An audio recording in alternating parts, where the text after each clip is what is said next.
வள்ளியின் வேலன் இன்னைக்கான எபிசோடில் என்ன நடக்க போகுதுன்னு பார்க்கலாம் வாங்க. என்னோட ரிவ்யூ பிடிச்சிருந்தா லைக் பண்ணுங்கள். வள்ளி ரஞ்சனிக்கு நம்பிக்கை கொடுக்குறாங்க. நீ எதை நினச்சும் கவலைப்படாத, இனிமேல் இந்த பிரச்சனையை என்கிட்ட விட்டுரு, இந்த பிரச்சனையை நான் பார்த்துக்கிறேன், நீ பயப்படாத அப்படின்னு சொல்லிட்டு போகிறாங்க. வள்ளி எப்படியாவது இந்த பிரச்சனையை நாம் சரி பண்ணணும், என்ன பண்ணுறது அப்படின்னு யோசிச்சுக்கிட்டு உடனே வேலனுக்கு கால் பண்ணி விஷயத்த சொல்கிறாங்க. வேலன் அதை கேட்டதுமே இந்த பிரச்சனையை நான் பார்த்துக்கிறேன், விட்டுருங்க மேடம் அப்படின்னு சொல்ல, அப்போது நீ என்ன பண்ண போகிறேன்னு என்கிட்ட சொல்லிட்டு போ அப்படின்னு சொல்கிறாங்க. எப்படி சொன்னால் அவங்களுக்கு புரியுமோ அப்படி சொல்ல போகிறேன் அப்படின்னு சொன்னதுமே வள்ளி வந்துட்டு, இல்லை நீ தனியாலாம் போக வேண்டாம், உன் கூட நானும் வரேன், இந்த பிரச்சனைக்கு உடனே நாம் ஒரு முடிவு கட்டியே ஆகணும் அப்படின்னு சொல்லி வேலன் கூட வள்ளி போயிட்டுருக்காங்க. அங்கே வீட்டுக்கு போகும்போது அங்கே அந்த பிரேமோட வீட்டில் அவங்க ஃப்ரெண்ட்ஸ் எல்லாரும் நல்லா குடிச்சிட்டு வீட்டை லாக் பண்ணிவிட்டு அங்கேருந்து வெளியில் வராங்க. காரில் அவங்க அங்கேருந்து போயிட்டுருப்பாங்க. அந்த சமயம் பார்த்து தான் வள்ளியும் வேலனும் வீட்டுக்கு போகிறாங்க. அங்கே டோர் லாக் ஆகிருக்கும். இப்போ என்ன பண்ணுறதுன்னு தெரியாமல் முழிச்சிட்டு இருக்க அப்படியே எல்லா இடத்துலையும் தேடி பார்க்குறாங்க. சாவியை அங்கேயே வச்சுட்டு போயிருப்பாங்க.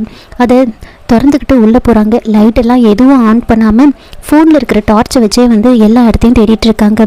ஏதாவது ஆதாரம் கிடைக்குதா அப்படின்னு பார்த்துட்ருக்காங்க. அங்கே ரஞ்சினி கூட அந்த பையன் எடுத்த ஃபோட்டோஸ் எல்லாம் இருக்கும். அதெல்லாம் வேலன் எடுக்க, இன்னொரு பக்கம் வள்ளி லேப்டாப்லாம் எடுத்துக்கிறாங்க. எல்லாம் என்னெல்லாம் கிடைக்குதோ அதெல்லாம் எடுத்ததுக்கு அப்புறமா வள்ளி என்ன பண்ணுறாங்கன்னா லேப்டாப்பை ஆன் பண்ண ட்ரை பண்ணுறாங்க. பாஸ்வேர்டு நிறைய மாற்றி போட்டு பார்ப்பாங்க, அன்லாக் ஆகவே ஆகாது.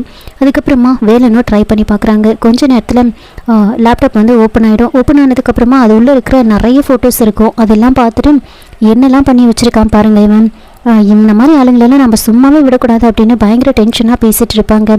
அந்த சமயம் பார்த்து கரெக்டாக காரில் போயிட்டு இருந்தவங்க கார்டை மறந்து வச்சுட்டு அப்படின்னு சொல்லி திரும்ப வீட்டுக்கு வராங்க.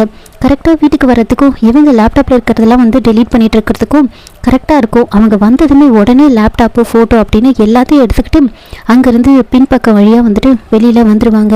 அவங்களும் நல்லா குடிச்சிருக்கிறதுனால டோர் ஓப்பன் ஆகிருக்கிறத கண்டுக்காமல் ஏதோ தெரியாமல் நம்ம பூட்டியிருக்க மாட்டோம் அப்படின்னு நினச்சிக்கிட்டு உள்ளே உட்காந்துட்டு இருக்காங்க.